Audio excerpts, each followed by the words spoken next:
साथियों जय Hind. SS classes परिवार में आपका स्वागत है। मेंसुरेशन की हमारी क्लास चल रही है। उसमें ये क्वेश्चन देखिए 25 में मैंने पीछे करा दिए थे 24 क्वेश्चन, 25 26 भी करा दिया था, 27 भी करा दिया था, 28 नहीं हुआ। बीच में 25 क्वेश्चन मैंने छोड़ा था। मैंने बोला था आपसे 25 क्वेश्चन को ट्राई करना। किसी ने ट्राई किया या नहीं किया कोई फर्क नहीं पड़ता, मुझे तो कराना है। अब देखो, और हाँ, जो क्लास में नहीं है उनसे एक बार बोल दे रहा हूँ, पहले पुरानी क्लासेस देख लीजिए इसकी। और अगर आपने अर्थमेटिक अंकगणित नहीं पढ़ी है, पीछे जाके चैनल के प्लेलिस्ट में जाइए, पूरी मैथ करा रखी है, ठीक है। बेसिक टू एडवांस लेवल करा रखी है, जाके क्लासें कीजिए, पढ़िए, ठीक है। मैथ जिसको नहीं आती है वो यहाँ से सीखिए, ठीक है। तो आइए हम अपना ये क्वेश्चन करते हैं। दोस्तों में शेयर कर दीजिएगा क्लास ये। अब देखिए, एक समचतुर्भुज है, ठीक है। विकर्णों में अंतर 6 सेंटीमीटर दे रखा है, ठीक है। और उसकी भुजा कितनी है? 15 सेंटीमीटर है। तो क्षेत्रफल ज्ञात कीजिए। अच्छा देखो, इन्होंने दे रखा है D1 माइनस D2, यही तो दे रखा है, बराबर 6 सेंटीमीटर। ये दे रखा है ना, कोई दिक्कत नहीं, ठीक है। लेकिन इन्होंने देखो ये विकर्ण दे रखा और भुजा दे रखी है, ठीक है। मैंने बताया था समचतुर्भुज में विकर्ण और भुजा में संबंध होता है। विकर्ण और भुजा में संबंध होता है। अब क्या संबंध होता है वो चीज देखो। मैंने बताया था 4a² equal to D1² plus D2², यही तो बताया था, ठीक है। तो देखो 4a², ए भुजा कितनी है? 15, तो 4 इंटू 15 का स्क्वायर इक्वल टू, ये तो पता ही नहीं है हमें, D1² प्लस का D2², ठीक है। अब 15 का स्क्वायर 225, 225 की गुणा 4 से करेंगे, 15 का स्क्वायर कितना होता है? 225, 225 की गुणा 4 से करेंगे, 450 दूनी 900, 225 दूनी 450 दूनी 900, 900 इक्वल टू कितना हो गया? ये D1 D2 एक साइड लिख लेते हैं, पहले इस साइड लिख लेते हैं, ठीक है। तो ये हो गया D1² और प्लस D2 का स्क्वायर इक्वल टू कितना हो गया? कितना हो गया? 900, ठीक है। अब हमारा क्या हो सकता है? अब देखो ये चीज आपकी निकल के आ गई, D1² प्लस D2², ठीक। इन्होंने विकर्णों का अंतर दे रखा है 6 सेंटीमीटर। अब हम क्या करेंगे? अच्छा एक बात बताइए, आप यहाँ से इन्होंने दे रखा है, यहाँ से देखिए इन्होंने क्या दे रखा है। इन्होंने दे रखा है ये चीज जो दे रखी है, इसका हम स्क्वायर कर दें। अगर देखो कर दो, D1 का स्क्वायर, D1 माइनस D2 इन्होंने दे रखा है, इसका हम पूरे का स्क्वायर कर दें यहाँ पे, और बराबर इधर 6 का भी स्क्वायर हो जाएगा। दोनों साइड स्क्वायर कर दिया हमने, इन्होंने दिया है तो। अब देखो D1 का स्क्वायर, फॉर्मूला खोल दो, प्लस D2 का स्क्वायर और माइनस का 2D1 और D2, यही तो होता है, बराबर 6 का स्क्वायर कितना हो गया? 36। अब ये देखो D1 और D2 का स्क्वायर, D1² प्लस D2 का स्क्वायर, इसकी वैल्यू कितनी है? 900, वो हम यहाँ करते हैं, यहाँ देखो यहाँ पे 900 रख दें, 900 माइनस 2D1 और D2 बराबर 36, ठीक है। D1 D2 उधर ले जाएं और 36 इधर, देखो D1 D2, 2D1 D2 अगर दूसरी साइड ले जाएंगे तो प्लस का हो जाएगा, और 36 इधर आके लेके आएंगे तो 36 माइनस के हो जाएंगे, तो 900 में से 36 जाएंगे, कितने बचेंगे? 864। तो एक काम करते हैं, 2D1 D2 बराबर 864 है। 900 में से 36 घटा दिए, मतलब 864 इधर आते और 2D1 D2 उधर जाते, तो हमने ये इधर लिख लिया, ये इधर लिख लिया, ठीक है। अब जैसे 2 से काटते हैं, 2 एक कम 2, और 2 से काटना, 2 चौक 8, 2 3 6, 2 दूनी 4। D1 D2 यहाँ से कितना आ गया? D1 इंटू, यहीं रहने दो, यहाँ पे लिख लेते हैं। यहाँ से अगर हमने लिखा D1 into D2 equal to कितना आ गया हमारा? 432, ठीक है। D1 D2 हमारा इतना आ गया। आ गया। हमें निकालना क्या है? हमें निकालना है क्षेत्रफल। अच्छा एक बात बताओ, क्षेत्रफल का फॉर्मूला क्या होता है? क्षेत्रफल का होता है 1/2 इंटू D1 इंटू D2, यही तो होता है, यही तो होता है फॉर्मूला क्षेत्रफल का, समचतुर्भुज का। तो देखो 1/2 तो है, इंटू D1 इंटू D2, देखो इसकी वैल्यू हमें पूरे की पता है, कितनी है? 432। तो हम डायरेक्ट लिखते हैं, क्योंकि इसकी हमें पता है। देखो D1 इंटू D2 की वैल्यू हमारी आ गई 432। तो देखो 2 1 कम 2, 2 से काट दो, 2 दूनी 4, 2 1 कम 2, 2 6 12। तो इक्वल टू कितना हो गया क्षेत्रफल? तो 216 सेंटीमीटर स्क्वायर। ये हमारा आंसर हो गया। समझ गए होगे आप अच्छी तरह से, ठीक है। अगला देखो क्वेश्चन। अब देखो मैंने क्या किया, समझ गए? इसमें इन्होंने ये दे रखा था D1 इंटू D2 6 सेंटीमीटर विकर्णों का अंतर इन्होंने दे रखा है।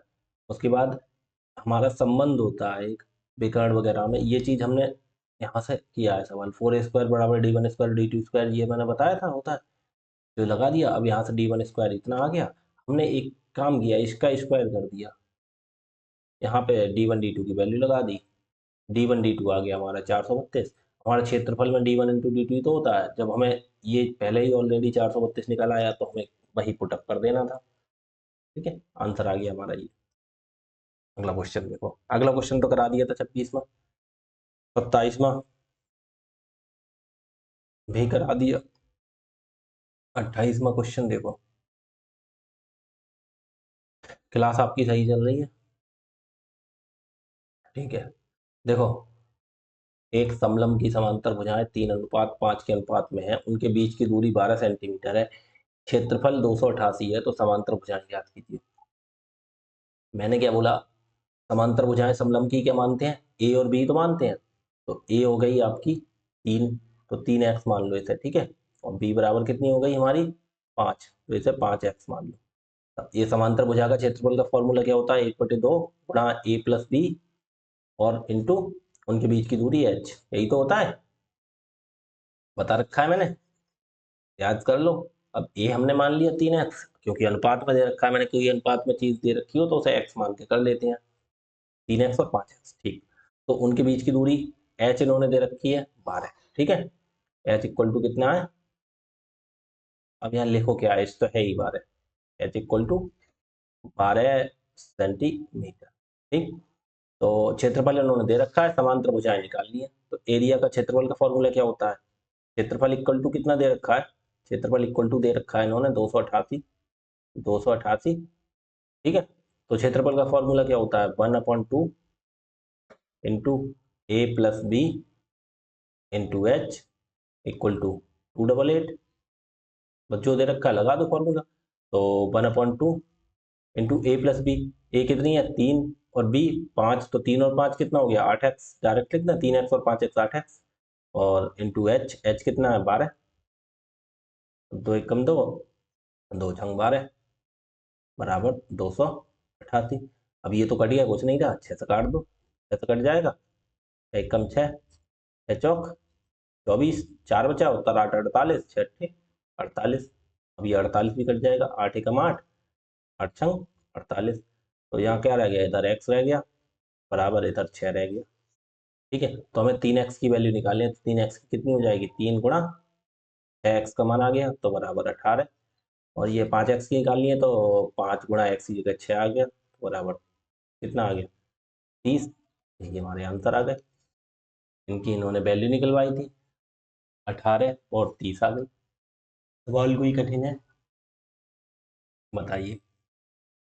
कोई भी सवाल कठिन नहीं है, ठीक है। अब इतनी चीज आप समझ गए, अब इससे आगे समझिए आप। अगला क्वेश्चन करा है, देखो 29वां क्वेश्चन देखो। इन्होंने बोला एक समलंब की असमांतर भुजाएं बराबर है। असमांतर कौन सी होती हैं? ये तो सीधी समांतर जाती है, ये है और ये है, ये तो समांतर हो गई। ये कैसी हो गई? ये वाली भुजाएं समांतर हो गई, ठीक है। तो ये वाली असमांतर हो गई, ये भुजाएं हो गई असमांतर, ठीक है। अब इन्होंने कहा है भुजाएं बराबर है, प्रत्येक 13 सेंटीमीटर है, ये भी 13 है और ये भी 13 है। ठीक, समांतर भुजाओं के बीच की दूरी 12 है। अगर यहाँ से ऐसे लंब डालते हैं, बता ये ये तो ये कितनी आ गई 12, और ये चाहे इस साइड से भी डाल दो तब भी ये कितनी आ गई, ये 12, यही तो दूरी होती है। ठीक है, ये आ गई 12। ठीक, और एक समांतर भुजा 20 सेंटीमीटर, एक 20 है। अच्छा एक बात बताओ, एक इन्होंने 20 दे दी तो दूसरी निकालनी है। अच्छा एक बात बताओ, हमेशा ध्यान रखना, देखो क्या, ये जो 13 होती है, यहाँ पे 90 डिग्री का कोण बनता है। आपको ट्रिपलेट याद है, ट्रिपलेट मैंने कराई है, कौन थी, 5 12 13, 5 12 13 याद रखो। कैसे, देखो ये देखो यहाँ पे 90 बनता है, ये भी 90 बनता है। इधर देखो ये 13, ये 12 हो गया, ये 13 हो गया, तो ये कितनी लगी 5, ये छोटा वाला हिस्सा 5 ही तो रह गया। ये 12 है, ये 13 है, तो ये कितनी लगी 5, और पूरी भुजा उन्होंने कितने दी है 20, तो इधर देखो 5, ये इतना हो गया। ठीक है, इतना इतना, ये 5 हो गया, और इतना 5 और 5 10 हो गया, तो ये कितना रह गया पूरा, ये 10 रह गया पूरा है। अब जब यहाँ से देखो ये सीधी लाइन लंब गिरा रहा है, तो ये भी कितना रह गया, ये भी 10 रह गया हमारा। ये ऊपर वाली भुजा कितनी आ गई, 10 आ गई हमारी, अंतर हो गया। कुछ करना पड़ा इसमें, नहीं करना पड़ा ना। ये समझो, एक चीज और ध्यान रखो, देखो मैं यहाँ समझा रहा हूँ, ये जैसे कोई समांतर चतुर्भुज है, जैसे ये टेढ़ी लाइन जा रही है, देखो ध्यान से देखना, अब समझो, ये एक लाइन ये हो गई, एक लाइन ये हो गई। अगर ये समांतर चतुर्भुज है, जैसे ये खींच दिया हमने, ठीक है, ये खींच दिया, अगर ये साइड बराबर है, देखो जो नहीं समझ में आ रहा देखो फिर से समझो, ये यहाँ पे एक लाइन है, यहाँ पे एक लाइन है, ठीक है, और ये लाइन ऐसे इसने मिला दी, ये लाइन ऐसे इसने मिला दी। ठीक है, समझ गए, ये क्या हो गया समांतर चतुर्भुज। अब इसमें बराबर लग रही है, इसलिए उसमें छोटी बड़ी लग रही है। अगर इन्होंने बोल दिया ये वाली साइड और ये वाली साइड बराबर है, और ये वाली साइड दे दी जैसे 50, ठीक है, या 60 दे दी, जैसे मान लो 60 दे दी, उन्होंने कितनी दे दी 60 दे दी, तो हमेशा ध्यान रखना यहाँ से यहाँ तक ऐसे ऐसे लंब डालोगे ना, और यहाँ से ऐसे लंब डालोगे, मतलब ये ऊंचाई हो गई सीधी, ठीक है, तो ये 60 हो गई। अगर ये देखो बराबर है, तो ये हिस्सा 30 हो जाएगा, आधा। ठीक, और आधा जो बचा 30, उसमें से 15 ये, 15 ये, कहने का मतलब ये वाला हिस्सा और ये वाला हिस्सा मिला के आधा, और जो बीच वाला हिस्सा रह गया ये आधा हो जाएगा। ठीक है, मतलब ये वाली ऊपर वाली 60 नहीं है। अगर ऊपर वाली 60 है, जैसे मैंने ये गलत लिख दिया यहाँ पे, देखो क्या, अगर ऊपर वाला ये हिस्सा 60 है ना, ऊपर वाला 60 है, क्योंकि इतना ही तो है 60, ये इतना इतना, तो देखो ये भी 60 ही हो जाएगा, कहाँ से यहाँ तक। ठीक है, और जो बचे दो हिस्से, अगर ये बराबर है ये और ये साइड, तब ये 60 का आधा 30, और ये 60 का आधा 30। ठीक है, कहने का मतलब यहाँ से यहाँ तक 30 और 60 अब 30 120 हो जाएगा। कहने का मतलब हमारा ये निकलता है, अगर ये असमान जो लाइनें हैं वो बराबर हैं, तो जो ऊपर वाला होता है, ऊपर वाली लाइन समांतर भुजा, छोटी समांतर भुजा होती है, छोटी ऊपर वाली मतलब छोटी समांतर भुजा होती है, उसकी दोगुनी होती है नीचे वाली बड़ी। अब दोगुनी कैसे होती है, देखो ये इतनी आधी, आधी तो जितनी है, देखो ये यहाँ से लेके यहाँ तक, जब ऊपर वाली 60 है तो ये भी 60 होगी, ये हो गई 60, बकाया जब बची तो ये 60 का आधा 30 इधर होगी, ये वाली, और 30 ही इधर होगी। देखो 30 और 30 मिलकर 60 ये हो गई, 60 ये हो गई, पूरी कितनी हो गई 120। अगर ये भुजाएं असमांतर हैं तो हमेशा ध्यान रखना, छोटी वाली भुजा की बड़ी भुजा दोगुनी होती है। ठीक है, ठीक है, इतनी बात आप समझ गए, तो हम इसे मिटा देते हैं।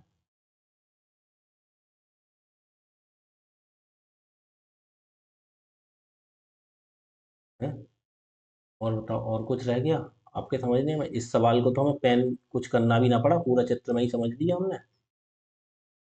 बताओ, दोबारा समझा दूं? दोबारा समझो, इसे समझ लो दोबारा। इन्होंने ये बोला,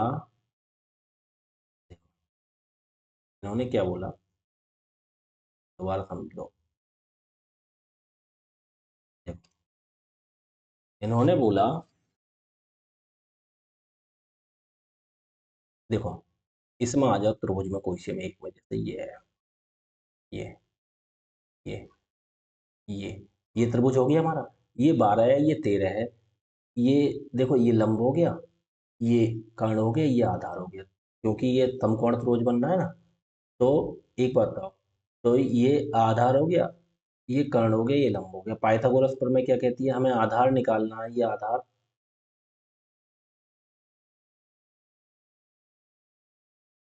पहले ये छोड़ो, पहले ये देखो, हमें क्या कहती है पाइथागोरस प्रमेय, कहती है कर्ण का स्क्वायर बराबर आधार का स्क्वायर।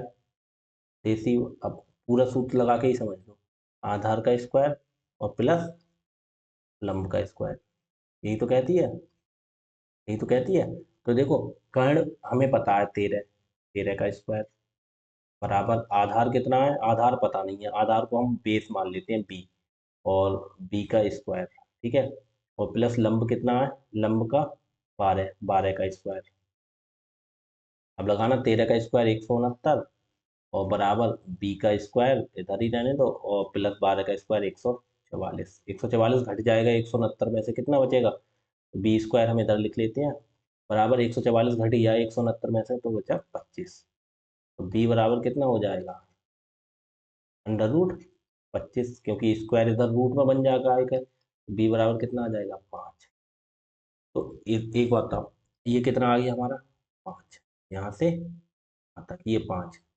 तो जब ये 5 है, ये भी 12 13 है, तो ये भी 5 आएगा।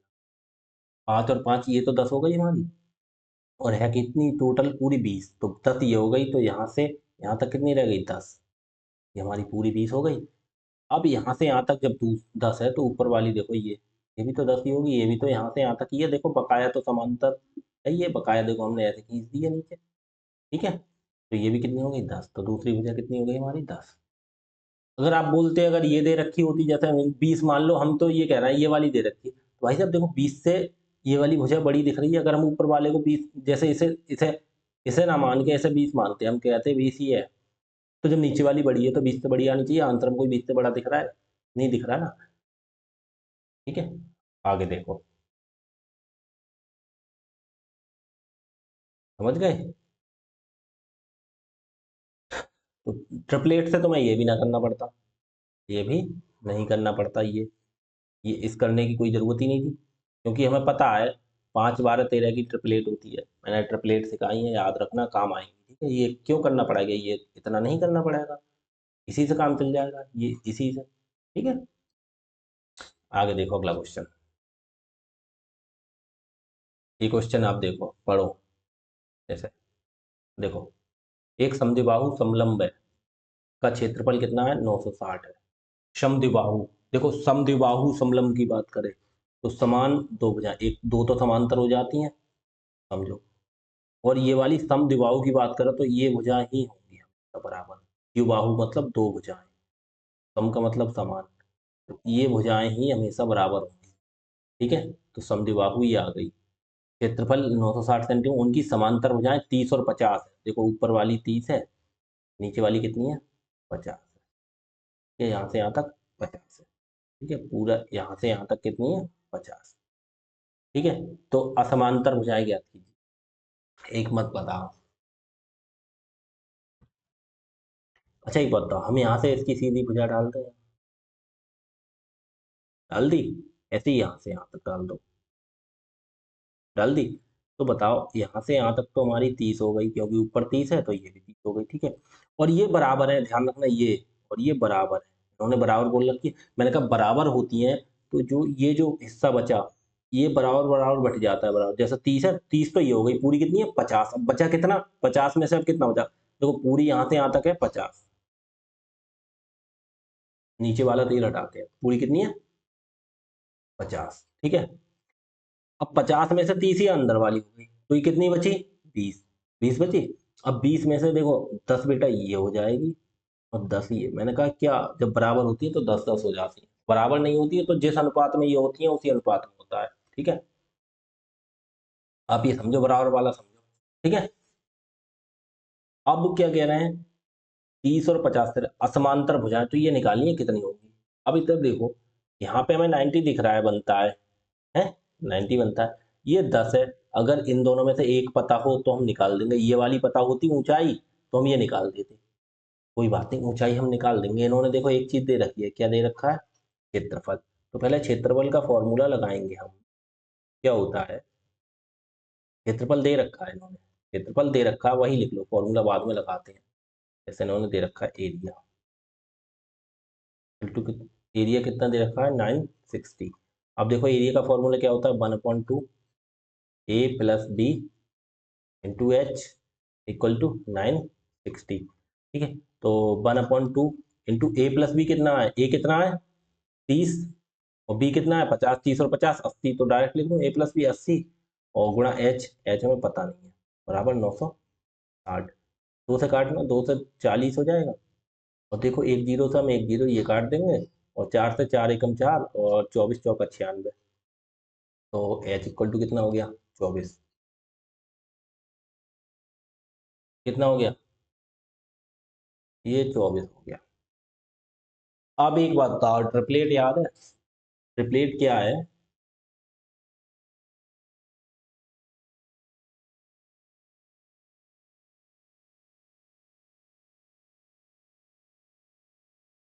बताओ। ट्रिपलेट याद है? 24 और 10 आ रहे हो, बताओ। 10, 24 और 26। 10, 24, 26 की ट्रिपलेट होती है, याद रखना। तो ये कितने हो जाएगा? 26 हो जाएगा।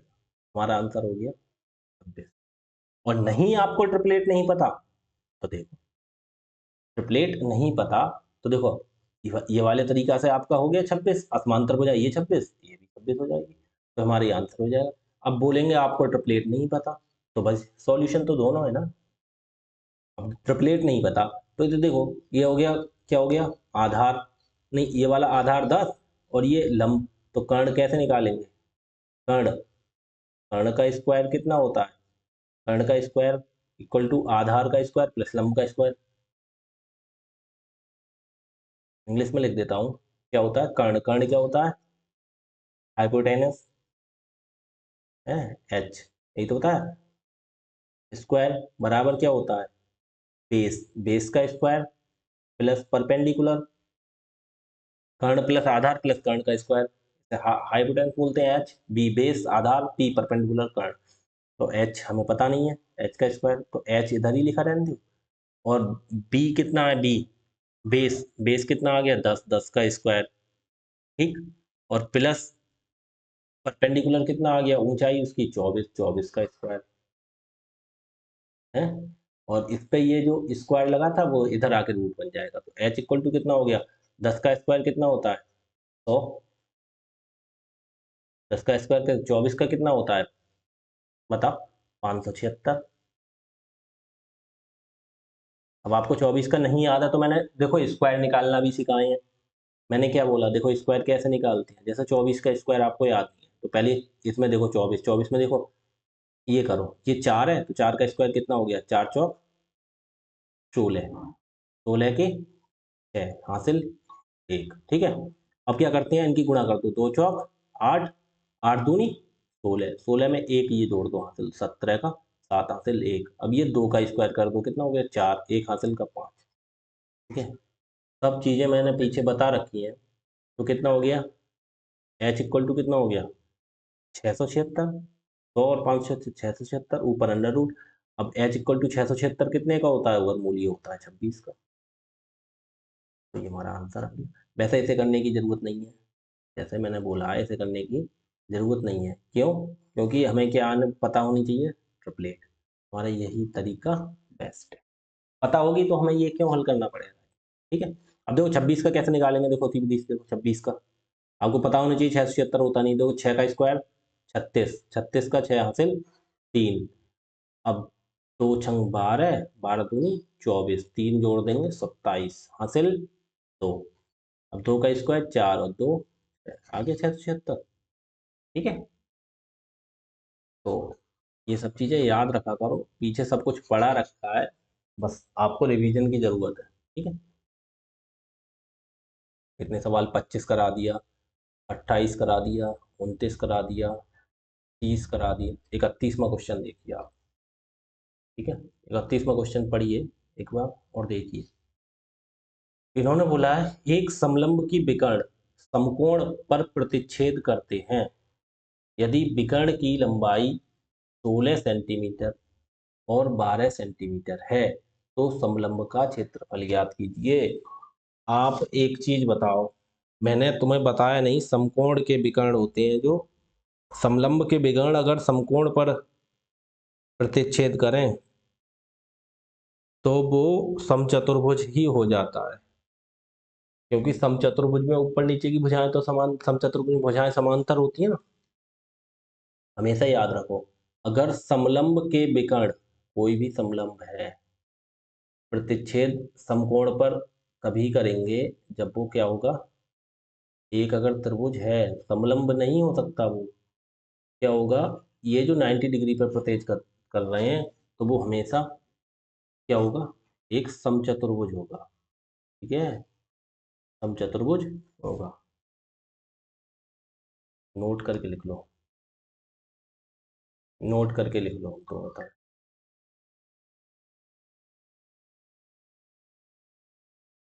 समलंब, समलंब के विकर्ण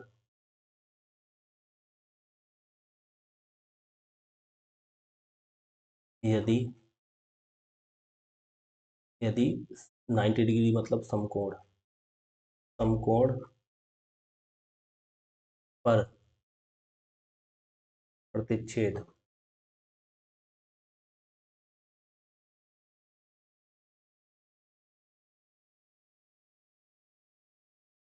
करें तो वह एक समचतुर्भुज होगा।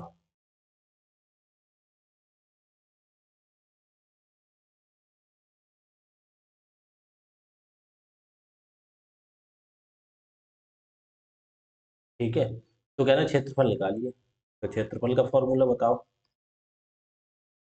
भाई। 1/2, वही 16,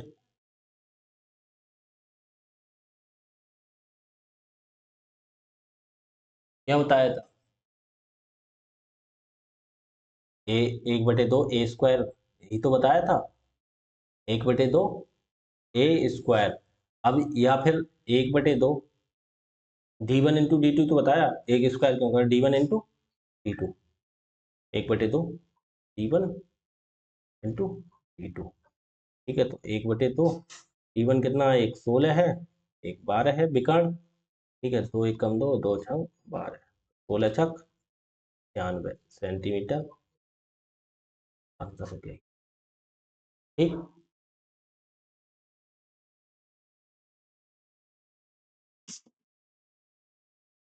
कोई दिक्कत किसी को नहीं होनी चाहिए ना।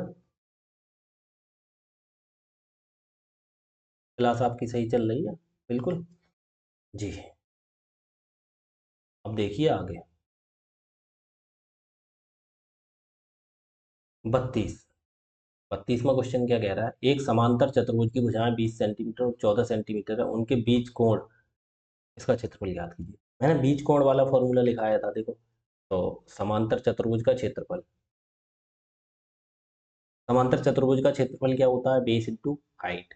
ठीक है, बेस इंटू हाइट ये होता है, लेकिन उनके बीच का कोण दे रखा हो तो मैंने फॉर्मूला बताया था, देखो क्या होता है formula, A B into theta, A B theta, देखो ए बी साइन थीटा, देखो कहाँ गया फॉर्मूला, फॉर्मूला समचतुर्भुज, समचतुर्भुज, देखो देखो इसमें बताया था, ये बताया था कि क्या, ए स्क्वायर साइन थीटा, अगर इसकी भुजा दी हो और इसके बीच का कोण दिया हो, ये थीटा दिया हो, तो ए स्क्वायर साइन थीटा। अब लेकिन वो हमारा समांतर चतुर्भुज है, उसमें भी बताया था मैंने शायद, देखो समांतर, समांतर चतुर्भुज, देखो ये आगे समांतर चतुर्भुज, आमने सामने भुजा, क्षेत्रफल वगैरह दे रखा है, परिमाप, इसमें मैंने नहीं बताया, इसमें नहीं बताया, कोई दिक्कत नहीं, नहीं बताया, देखो यही तो चीज होती है, मैंने कहा सवाल कराऊंगा फिर समझ लो, तीसरा फॉर्मूला यहाँ लिख लेना, क्षेत्रफल बराबर होता है A B sine theta, A B sine theta, यहाँ पे लिख लो। अगर लंबाई, चौड़ाई और एक कोण दिया हो, लंबाई चौड़ाई और एक कोण दिया, एक कोण क्या, लंबाई चौड़ाई और उनके बीच का कोण दिया हो, उनके बीच का कोण दिया हो, ठीक है। जैसे ये है, ये लंबाई, जैसे लंबाई क्या हो गई, एल लेंथ इंटू ब्रेथ। जैसे एक काम करो, ए बी साइन थीटा, लंबाई और चौड़ाई, लंबाई के लिए ए मान लो, नहीं एल मान लो, into B into sine theta. जैसे ये लेंथ एल है, ये ब्रेथ बी है, ये थीटा दे रखा है, सब ठीक है। सब समझ गए, तो एल बी साइन थीटा, या एल बी अगर आपको अच्छा नहीं लगा तो ए बी साइन थीटा लिख लो, समझ रहे हैं। ए बी साइन थीटा लिख लो, चाहे L into B into sine theta, आप कुछ भी लिख लो। आप ये लिख लो, ये नोट कर लेना, ये formula L into B into sine theta. तो यही आ गया, अब यही फॉर्मूला हम लगा देंगे इसको, देखो बस ये सवाल करने से कुछ ना कुछ सीखने को मिलता है। अब ये सवाल नहीं करते तो ये चीज़ मेरे भी दिमाग में नहीं आती, मैं भी बताना भूल जाता।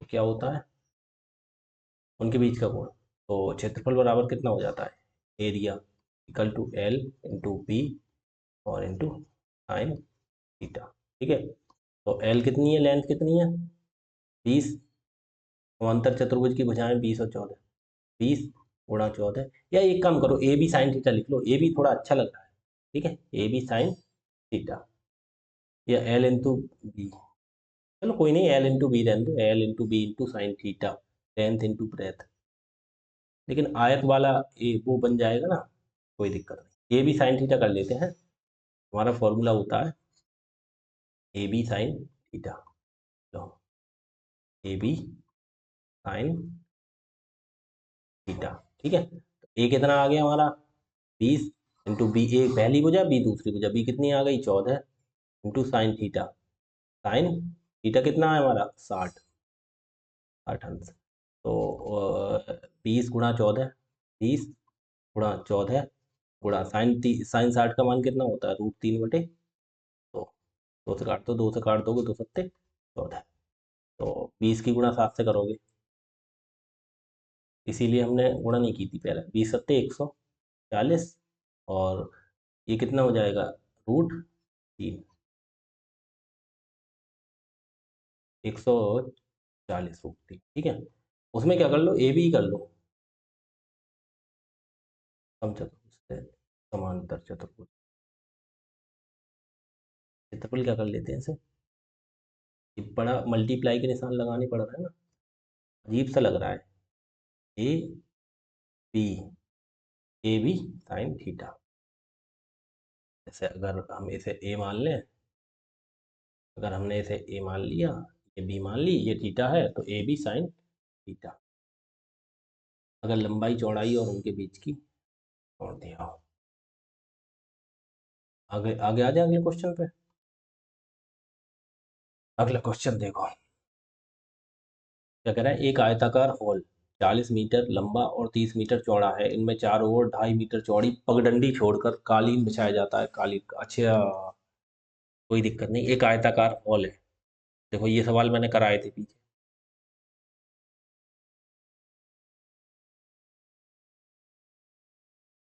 ये सवाल, अब ये आयताकार हॉल हो गया, ये 40 मीटर है और ये 30 मीटर है, ठीक है। इन्होंने क्या बोला है, 2.5 मीटर चौड़ी पगडंडी छोड़ दो इसमें, इसमें मान लो 2.5 मीटर चौड़ी इधर से छोड़ दी, चारों तरफ छोड़ दी, इधर से भी छोड़ दी, इधर से भी छोड़ दी, इधर से भी छोड़ दी, चारों तरफ से छोड़ दी, कितनी है 2.5 मीटर, 2.5 5 ये छोड़ दे तो ये चारों तरफ 2.5 ही होगी, ठीक है। ये भी देखो 2.5 लिखना चाहो लिख दो, ठीक। ये भी कितनी होगी 2.5, ये भी कितनी होगी 2.5, ठीक। कालीन बिछाया जाता, बकाया ये बिछ गया, ये कालीन बिछ गया सब में, ठीक है।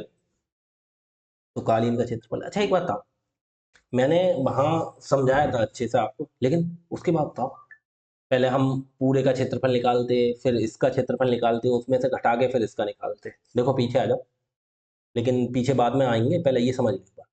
एक बात बताओ, हमें किसका निकालना है, केवल कालीन का, तो हम डायरेक्ट कालीन का क्षेत्रफल नहीं निकाल सकते।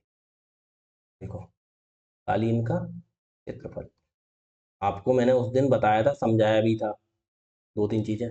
अब यहाँ आ गया, यहाँ क्वेश्चन में समझो, कुछ नया भी सीख लो थोड़ा सा। देखो कैसे, ये कालीन है, देखो ये एक बात बताओ, यहाँ से कालीन की यहाँ तक लंबाई कितनी होगी, ये बताओ। देखो ये देखो इधर, इधर कितनी है, ये 2.5, तो 2.5 पूरे की लंबाई कितनी थी, ये 40 थी ना यहाँ से यहाँ तक, ठीक है। यहाँ से यहाँ तक 40 थी, उसमें से ये देखो ये इतनी 2.5 कम गई, ये देखो 40 में से ये इतनी जो चौड़ाई है ये कम गई ना, इस साइड 2.5 इस साइड कम गई और 2.5 इस साइड कम गई, दोनों साइड लंबाई कितनी कम गई, 5 कम गई, तो ये कितनी रह गई लंबाई, 35 नहीं रह गई। हाँ, देखो 2.5 इधर कम हो गई और 2.5 इधर कम हुई, 35 रह गई। ऐसे ही ऊपर से नीचे तक आ जाओ, ये कितनी रह गई, देखो 2.5 ऊपर वाली साइड पे ये कम गई और 2.5 ये साइड पे कम गई, पूरी कितनी 30, तो ये कितनी रह गई 25 है। तो कालीन का क्षेत्रफल कितना हो गया भाई, वही 35 × 25, ठीक है। तो 25 पंजे 125 हासिल 12, 25 तियाँ 75, 12 87, 875 मीटर स्क्वायर। एक लाइन में आंसर, बस थोड़ा पता होना चाहिए। देखो पीछे मैंने बताया था, देखो पीछे अगर वापस लेके जाऊं तो मैं वर्ग आयत में बताया था, देखो ये रास्ते का क्षेत्रफल, ये देखो रास्ते का क्षेत्रफल निकालना सिखाया, यहाँ भी रास्ते का क्षेत्रफल बताया था। अब ये देखो मैंने सिखाया था, ये तुम्हारा रास्ते का क्षेत्रफल आ गया। अब रास्ता अंदर और बाहर बनी हो, देखो ये सिखाया था, देखो ये जो सिखाया है, देखो ये बताया मैंने बेसिक से, ये डायरेक्ट फॉर्मूला बता दिया रास्ते का क्षेत्रफल का। अगर यहीं पे देखो एक चीज और देखना चाहो, यहीं पे मैं एक और बता देता हूँ, यहीं पे देखो, यहीं पे देखो वो चीज से और आ जाएगा। देखो क्या, ध्यान से देखना, हमें क्या निकालना है, हमें रास्ते का क्षेत्रफल मैंने यहाँ डायरेक्ट निकालना सिखाया। अंदर का क्षेत्रफल कैसे निकालते, बाहर वाले में से अंदर का घटाते। अगर हमें इस चीज का डायरेक्ट निकालना होता तो देखो कैसे क्या करते, जितना 4 मीटर ऊपर से घटा, 4 मीटर नीचे से घटा, जैसे इसमें अभी कराया था, ठीक है, वो समझ गए। और देखो रास्ते का क्षेत्रफल अगर ऐसे निकालना होता तो देखो पूरे का निकालते, उसमें से अंदर वाला घटा देते। जैसे ये समझो पूरे की लंबाई कितनी है 25, पूरे की लंबाई कितनी है 25 गुणा पूरे की चौड़ाई कितनी है, ये देखो 12, 25 × 12, ये रास्ते का क्षेत्रफल बराबर रास्ते का क्षेत्रफल, रास्ते का क्षेत्रफल बराबर 25 × 12। देखो अब देखो कितना हो गया, 25 × 12 है, पूरे का निकाल देते, उसमें से अगर ये अंदर वाले का घटाता तो रास्ते का नहीं निकल आएगा। और अंदर वाला देखो पूरा 25 था, पूरा 25 था, ये लंबाई देखो, लंबाई पे आ जाओ, पूरी लंबाई 25 है ना, 25 में से ये देखो ये वाली अंदर अंदर वाली निकाल लो, अंदर वाली अगर हम निकालेंगे पूरी 25 है, ये रास्ता देखो 4 मीटर चौड़ा है, तो इधर देखो, इधर 4 ये कम गई, ये 4 इधर कम गई, तो कितनी कम गई 8, तो 25 में से 8 गया कितना बचा, ये 17 ही तो रह गई है। और ये चौड़ाई निकालो तो चौड़ाई भी 8 घट जाएगी, क्योंकि 4 इधर घटी, 4 इधर घटी अंदर वाले की, तो 12 थी, 8 घट गई, तो कितनी रह गई 4। तो टोटल कितना हो गया, लंबाई अंदर वाले की 17 और गुणा चौड़ाई 4, तो 17 × 4 = 68, कितना हो गया 25 और 12 की गुणा करोगे तो 25 ढाई 250, 25 दूनी 50, 300, 300 और माइनस 17 × 4 = 68, 300 में से 68 हटा देंगे तो कितना रह जाएगा 232। मीटर स्क्वायर, ये आंसर। तो ये तुम्हारा बेसिक का फर्स्ट तरीका हो गया, बेसिक का ये सेकंड तरीका हो गया, और ये हमारा फॉर्मूले से हो गया। ठीक है, ऐसे भी कर सकते हैं, मैंने तो बताया था। अब ऐसे इसमें करना है, देखो तो इसमें देखो ऐसे कर सकते हैं।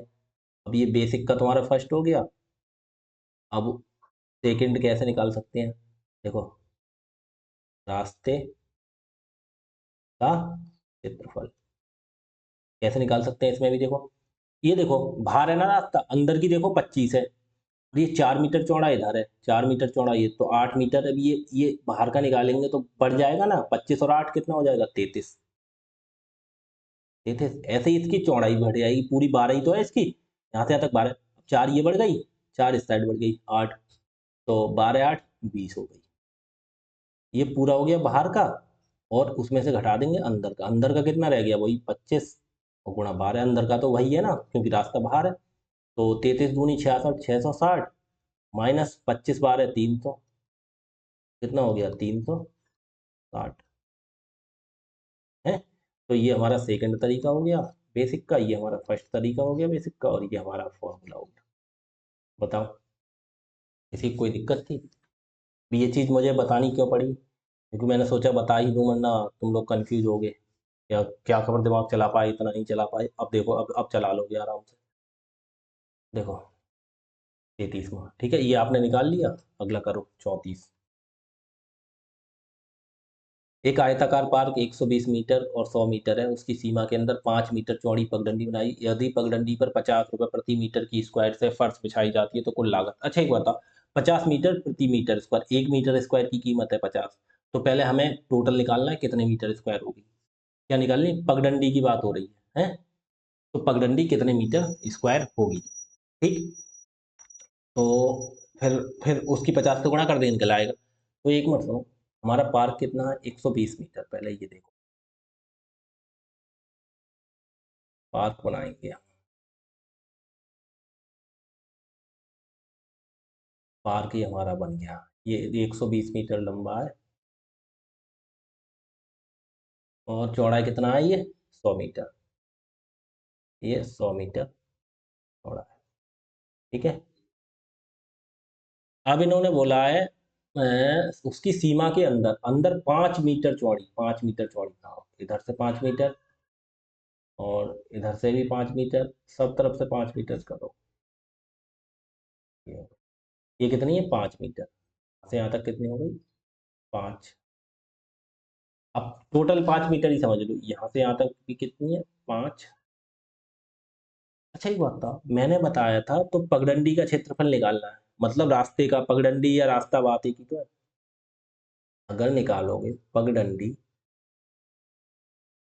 इन्होंने पगडंडी बोल दी है, रास्ता पगडंडी का क्षेत्रफल, तो मैंने डायरेक्ट फॉर्मूला नहीं बताया था आपको यार, अगर अंदर बना हो, अगर अंदर बन रहा हो रास्ता, तो क्षेत्रफल क्या बताया था, मैंने बताया था 2x L+B -2x, यही तो बताया था। 2x क्या है, रास्ते की चौड़ाई, तो 2 गुणा x कितना है, 5, चौड़ाई 5 है, लेंथ कितनी है 120, प्लस विड्थ कितनी है 100, और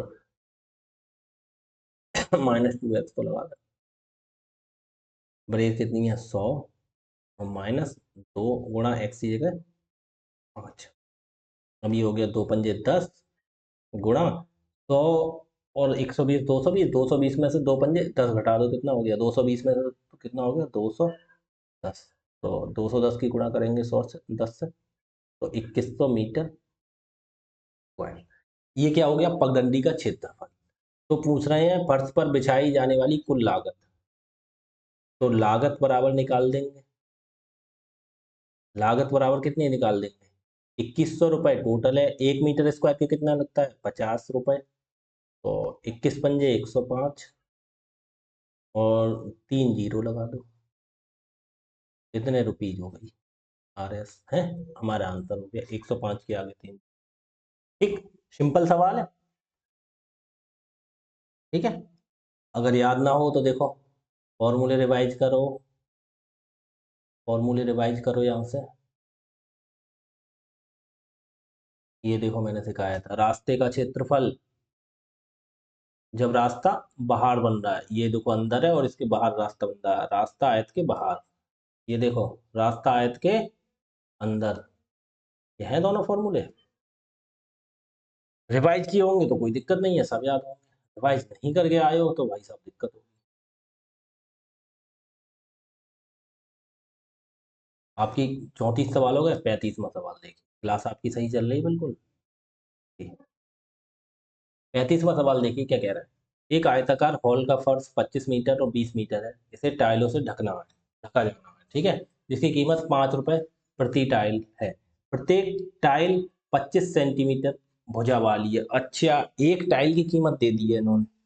अब ये नहीं दिए कितने एरिया, उस टाइम तो एरिया की कीमत दे रखी थी, 1 मीटर एरिया में इतना लगता है पैसा। अब इन्होंने ये नहीं बोला, इन्होंने ये बोला एक टाइल कितनी है, एक टाइल की कीमत 5 रुपए है, तो टोटल कीमत बताओ। तो टोटल हमें पहले ये पता होने चाहिए, टाइल लगेंगी कितनी, टाइल लगेंगी कितनी। तो आप डायरेक्ट देखो, पहले टाइल की संख्या निकालनी है, टाइलों की टाइलों की संख्या। अब टाइलों की संख्या कैसे निकालोगे। अच्छा देखो, आपका कमरा जैसे मान लो 10 बाई 10 का है, ठीक है, 10 बाई 10 का, 10 मीटर लंबाई 10 मीटर चौड़ाई है, तो उसका क्षेत्रफल कितना हो जाएगा, 100 मीटर स्क्वायर का हो जाएगा। अगर हम यही बोल दें एक टाइल का क्षेत्रफल 2 मीटर स्क्वायर है, टाइल का क्षेत्रफल दे दिया, ये हमने कह दिया टाइल की भुजा हमने दे दी, जैसे मान लो ये आपका तो हो गया पूरा रूम का साइज। अब टाइल की भुजा दे दी, जैसे मैंने दे दी, दो 2 मीटर गुणा 2 मीटर है टाइल की। टाइल की भुजा कितनी है, 2 मीटर है और वर्गाकार है, वर्गाकार का मतलब क्या होता है, चारों भुजाएं बराबर। तो टाइल का क्षेत्रफल एक का कितना हो जाएगा, 2 दूनी 4, और पूरा कमरा कितना है, 100 का। तो हमें कितनी टाइलें लगेंगी, 100, उसको टाइल के क्षेत्रफल से भाग कर देंगे तो 25 टाइलें लगेंगी। ऐसे तो निकाल लेंगे। अब ऐसे ही इसे देखो निकालेंगे कैसे, टाइलों की संख्या कैसे निकालेंगे। टाइलों की संख्या बराबर हम निकालेंगे, ऊपर किसका क्षेत्रफल हो जाएगा, हॉल का क्षेत्रफल, फर्श का क्षेत्रफल। हॉल जो है उसके फर्श जो है, उसका पहले फर्श का क्षेत्रफल कितना होगा, अपने कमरे में बिछाएंगे तो पहले फर्श का क्षेत्रफल ही तो निकालेंगे। फर्श का फर्श का क्षेत्रफल वटे टाइल का क्षेत्रफल, टाइल का क्षेत्रफल यही तो हो जाएगा। अब एक बात बताओ, फर्श का क्षेत्रफल कितना हो जाएगा, 25 गुणा 20 मीटर। अब 1 मीटर में कितने सेंटीमीटर होते हैं, क्योंकि टाइल की भुजा ये देखो सेंटीमीटर में है और ये मीटर में है, तो 1 मीटर में 100 सेंटीमीटर होते हैं, तो 25 मीटर में कितना हो जाएंगे, 2500 सेंटीमीटर है। 20 मीटर में कितने होंगे, 20 के आगे 2 जीरो, यही तो होंगे। तो ये कितने हो जाएंगे, 2500 गुणा 2000, और बटे टाइल कितना है, ये 25 सेंटीमीटर है, ठीक है, ये तो 25 सेंटीमीटर। वर्गाकार है तो इसका क्षेत्रफल क्या होगा, 25 गुणा 25। वर्ग में तो सभी चारों भुजाएं बराबर होती हैं, तो ए स्क्वायर होता है, 25 का स्क्वायर कर दो या 25 गुणा 25 कर दो, क्योंकि वर्गाकार में लंबाई भी 25 होगी, चौड़ाई 25 होगी। 25 गुणा 25 नहीं तो 25 का स्क्वायर कर दो, बात एक ही होती है, 25 का स्क्वायर का मतलब 25 गुणा 25 है। दो 25 से काटोगे 25 एकम, 25 से काटोगे 25 एकम और 2 जीरो, ठीक, ठीक।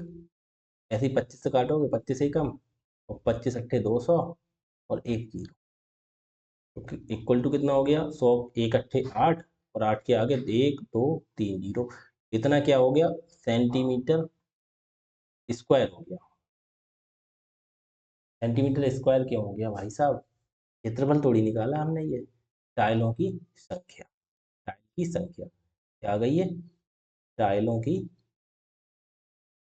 टाइलों की संख्या, टाइलों की संख्या ही तो निकाली, कितनी आ गई, 8000 है, 8000। अब एक टाइल की कीमत दे दी, जिसकी कीमत 5 रुपए प्रति टाइल, मतलब एक टाइल की 5 रुपए, तो कुल लागत बताओ। तो लागत बराबर टोटल कितनी हो गई, 8000 टाइलें हैं, टोटल एक टाइल कितने रुपए की आती है, 5 रुपए की, टोटल कितनी आएंगी बताओ, 8 पंजे 40, 1 2 3, 8000 की है, 5 रुपया की एक टाइल है, तो 8 पंजे 40 हजार की आ जाएंगी टोटल टाइल है, 40 हजार रेट हो जाएगा। आंसर हो गया हमारा डी, ठीक है, समझ में आई, बिल्कुल सिंपल तरीका निकला ना आपका। मेन चीज यहाँ पे फोकस ये करनी थी, क्या करनी थी, ये देखो क्या करनी थी, ये देखो यहाँ दे रखा है मीटर में, यहाँ दे रखा है मीटर में, ये चीज ध्यान रखने की होती है। अब यहाँ दे रखा है सेंटीमीटर। ठीक, आप ऐसे भी कर सकते, जैसे ऐसे ना करते। अब हमें पता है, देखो मीटर को सेंटीमीटर बनाना है तो पहले ऊपर कितना है, एक 25 है, और गुणा दूसरा कितना है, 20 है। 25 गुणा 20 कर लेंगे, हमें पता है ये सेंटीमीटर में है, और नीचे देखो कितना कर देंगे, 25 सेंटीमीटर, तो 25 गुणा 25 कर देंगे। अब नीचे वाला सेंटीमीटर में है, तो ऊपर वाले को भी अगर सेंटीमीटर बनाना है तो देखो ये वाली मीटर दो बार हो रही है ना, एक मीटर में 100 सेंटीमीटर होते हैं। एक तो सेंटीमीटर एक बार 100 से गुणा करेंगे तो इसका सेंटीमीटर बन गया, दूसरी बार 100 से गुणा करेंगे तो इसका सेंटीमीटर बन गया। ये भी लिख सकते थे हम डायरेक्ट, लेकिन तुम्हें समझ में नहीं आता, इसलिए अब ध्यान रखो, अब समझ में आ जाएगा आपको। कैसे लिख सकते थे, ऐसे भी लिख सकते थे, देखो 25 गुणा 20। अब ये दोनों चीज मीटर में हो गई, हमें सेंटीमीटर लिखता है, तो 25 का सेंटीमीटर बनाएंगे तो एक बार 100 से गुणा, 20 का सेंटीमीटर बनाएंगे तो एक बार 100 से गुणा। ठीक है, ये ध्यान रखो। ऐसे ही कर सकते, बात तो वही आएगी, देखो 25 से 25 कट जाएगा, 25 से ये कट जाएगा, 20 चौक 80, 8 की गुणा 100 से, तब भी 8,000 आ जाएगा। जैसा चाहो वैसे कर लो। ये क्वेश्चन कराते हैं आपका, देखो एक वर्गाकार बगीचे जिसकी भुजा 60 मीटर है, उसके चारों ओर 3 मीटर चौड़ी पगडंडी बनाई जाती है, पगडंडी का क्षेत्रफल ज्ञात कीजिए। अच्छा ये बताओ, वर्गाकार है कोई दिक्कत नहीं, ऐसे करके चारों ओर बनाई जाती है, अंदर या बाहर, उसके चारों ओर 3 मीटर जो पगडंडी का क्षेत्रफल चारों ओर बनाई जा रही है, ये मान लो वर्गाकार है। कोई फर्क नहीं पड़ता वर्गाकार है कैसी कार है, आप ये ध्यान रखो इसकी भुजा कितनी है, 60 है। एक वर्गाकार, a path 3 metre wide is constructed around a square garden of side 60 metre, find it area of the park. अब इसके चारों ओर बनाया जा रहा है, तो इसके चारों ओर बनाएंगे, ये बना दिया, ये ऐसे ऐसे बनाएंगे, तो चारों ओर बनाएंगे, ठीक है? चारों ओर बनाएंगे, चल लगे,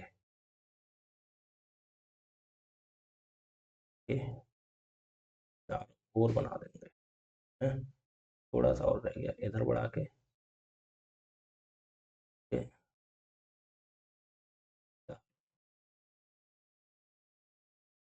ठीक, कितना हो गया, चारों ओर बन गया 3 मीटर, ये कितना है, 3 मीटर,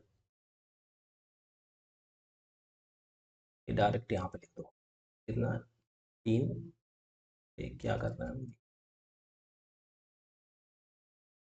3, चाहे यहाँ कर दो, 3 मीटर। अब ये बताओ, देखो अंदर की इसकी कितनी है, अंदर की मतलब जो बगीचे की भुजा थी वो कितनी थी, 60 मीटर थी, 60। अब एक बताओ, चाहे तो इधर कर लो वर्गाकार है, और चाहे ये चौड़ाई कर लो, उसकी तो ऑलवेज 60 मीटर ही होगी, तो लंबाई करो चाहे चौड़ाई करो। हमें किसका निकालना है, रास्ते का क्षेत्रफल, पगडंडी का, कह रहा है पगडंडी का क्षेत्रफल ज्ञात कीजिए। ठीक है, पगडंडी का क्षेत्रफल निकालो तो लिख दोगे पगडंडी, मतलब रास्ता, कंफ्यूज मत हो ना, पगडंडी का क्षेत्रफल। अब ये बाहर बना है, तो बाहर बना है तो क्षेत्रफल क्या होता है, हमने बताया था 2x L + b। लंबाई चौड़ाई इसमें तो है नहीं, मतलब एक ही भुजा है, अब वही लंबाई हो गई वही चौड़ाई हो गई, ठीक है, 60 60 के वर्गाकार है, और प्लस बाहर है तो 2x, यही तो होता है। तो और अंदर होता तो -2x, तो 2 × x कितना हो गया, 3 मीटर चौड़ाई है, और लेंथ कितनी हो गई, 60, प्लस ब्रेथ भी 60, और प्लस 2x, तो गुणा x कितना है, मतलब रास्ते की ये पगडंडी की चौड़ाई 3 मीटर, कितना हो गया, 6 गुणा 60 60 120, और 2 3 6, 120 और 6 126, आंसर कितना हो गया, जिसके लास्ट में 6, देखो 6 की गुणा 6 छतम 36, जिसके लास्ट में 6, तो ये आंसर। और गुणा करके देखो, छतम 36 के 6 हासिल 3, 6 दूनी 12, 3 15 के 5 हासिल 1, 6 कम 6 और 1 7, 756 मीटर। इतने सवाल 36 हो गए। अब देखिए अगला, अरे खत्म, इतने ही सवाल है, 36 तक ही है, ठीक है। आपकी ये मैंने क्वाड्रिलेटरल से जितने भी क्वेश्चन बन सकते थे मैंने आपके लिए समझा दिए।